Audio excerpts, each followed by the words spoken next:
આમ આદમી પાર્ટીના દેડિયાપાડાના ધારાસભ્ય ચૈતર વસાવાની મુશ્કેલીમાં વધારો થયો છે। ચૈતર વસાવાના જામીન નામંજૂર કરવામાં આવ્યા છે। હવે જામીન મેળવવા માટે એમને હાઈકોર્ટના દરવાજા ખખડાવવા પડશે, હાઈકોર્ટના દ્વારે જવું પડશે। લાફાકાંડની આખી ઘટના બની હતી અને એ ઘટનામાં આજે અપડેટ સામે આવ્યા છે। ચૈતર વસાવાના જામીન છે નામંજૂર કરવામાં આવ્યા છે। એમણે ભારતીય જનતા પાર્ટીના નેતા સંજય વસાવા પર પાણીનો છૂટો ગ્લાસ ફેંક્યો હતો જ્યારે સમિતિની બેઠક ચાલી રહી હતી। એ બેઠકમાં એ ચંપાબેન વિરુદ્ધ અભદ્ર શબ્દો બોલ્યા હતા કે અશોભનીય વાત એમણે કરી હતી અને એના કારણે સંજયભાઈ વચ્ચે પડ્યા હતા। સંજયભાઈ વચ્ચે પડ્યા એટલે ચૈતર વસાવાએ પાણીનો કાચનો ગ્લાસ એમના પર ફેંક્યો અને એવું પણ બોલ્યા કે આજે તો તને મારી જ નાખીશ। આ પ્રકારની વાતો છે એ પણ ચર્ચાઈ રહી છે। બધાની વચ્ચે ચૈતર વસાવાની સામે દેડિયાપાડામાં ગુનો નોંધાયો। પોલીસે એમની ધરપકડ કરી। ધરપકડ કર્યા પછી એમને કોર્ટ લઈ જવાયા અને ત્યાંથી હવે એમને વડોદરાની સેન્ટ્રલ જેલમાં મોકલવામાં આવ્યા છે।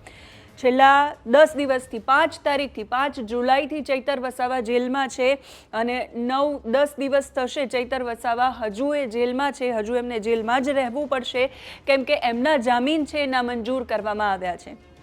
અગાઉ પણ એમના ઉપર આ પ્રકારનો કેસ થયો હતો। વનકર્મીઓ વાળો જે કેસ હતો એ કેસ અને આ કેસની ગંભીરતાને ધ્યાનમાં રાખીને એમના જામીન નામંજૂર કરવામાં આવ્યા છે।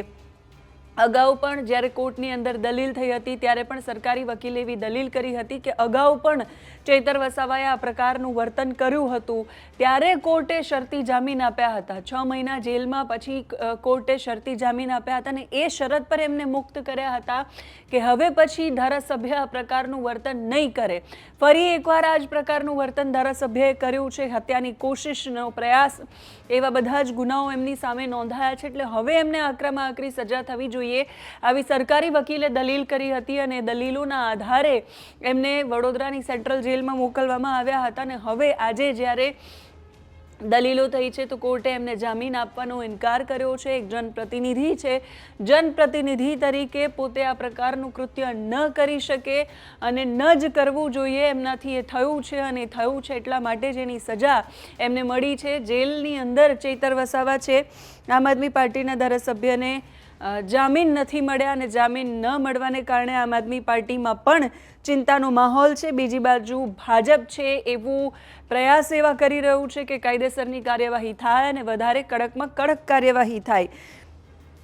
હવે ચૈતર વસાવા માટે એકમાત્ર આશાનું કિરણ હાઈકોર્ટ છે। હાઈકોર્ટના દ્વાર ખખડાવવા પડશે જામીન માટે। નર્મદાના દેડિયાપાડામાં આમ આદમી પાર્ટીના ધારાસભ્ય, ભાજપ શાસિત તાલુકા પંચાયતના પ્રમુખ સંજય વસાવા આ બંને વચ્ચે 5 તારીખે શનિવારે ઉગ્ર બોલાચાલી થઈ હતી। એ 5 તારીખે બોલાચાલી થઈ અને પછી આ ઘટના એટીવીટીની સંકલન બેઠક દરમિયાન બની અને તાલુકા પંચાયતના પ્રમુખ સંજય વસાવાએ પોલીસમાં ફરિયાદ નોંધાવી હતી અને પછી ચૈતર વસાવાની ધરપકડ કરવામાં આવી અને સમર્થકો વચ્ચે ઘર્ષણ પણ સર્જાયું હતું। વર્ષ 2023ના ફોરેસ્ટ વિભાગના એક કેસમાં પણ એમને શરતી જામીન મળ્યા છે અને કેસ હજુ એ કોર્ટમાં ચાલી રહ્યો છે એટલે અગાઉના કેસની ગંભીરતાને ધ્યાનમાં રાખીને અત્યારનો જે લાફાકાંડ છે એ લાફાકાંડમાં એમને કોર્ટે જામીન આપવાનો ઇનકાર કર્યો છે। આ કારણ છે અગાઉનો કેસ વડોદરા સેન્ટ્રલ જેલમાં છે અત્યારે ચૈતર વસાવા અને હવે એમને જામીન મેળવવા માટે વધારે રાહ જોવી પડશે। ચૈતર વસાવાની જામીન અરજી છે એના પર આજે ચુકાદો હતો અને હજુ એ ચૈતર વસાવાએ જેલમાં જ રહેવું પડશે એ સમાચાર સામે આવી રહ્યા છે। ધારાસભ્ય જેલમાં ગયા, ધારાસભ્યના વિરોધમાં જે મહિલાઓ આવી હતી એ મહિલાઓના વિરોધમાં ચૈતર વસાવાના સમર્થકોએ અભદ્ર ટિપ્પણીઓ કરી હતી। એમના પર પણ સાગબારા પોલીસ સ્ટેશનમાં ગુનો નોંધાયો છે। એ પણ કેસ અલગથી ચાલી રહ્યો છે એટલે દેડિયાપાડા નર્મદાની અંદર આમ આદમી પાર્ટી અત્યારે મૂંઝવણમાં છે કે શું કરવું અને શું ન કરવું। ધારાસભ્ય અંદર છે જેલમાં, સમર્થકો સામે ગુનો નોંધાયો છે કેમ કે સમર્થકો એ પ્રકારની પોસ્ટ કરી છે। જનપ્રતિનિધિ અને જનપ્રતિનિધિના સમર્થકોએ સંયમ રાખવું જોઈએ ભાષા બોલતી વખતે।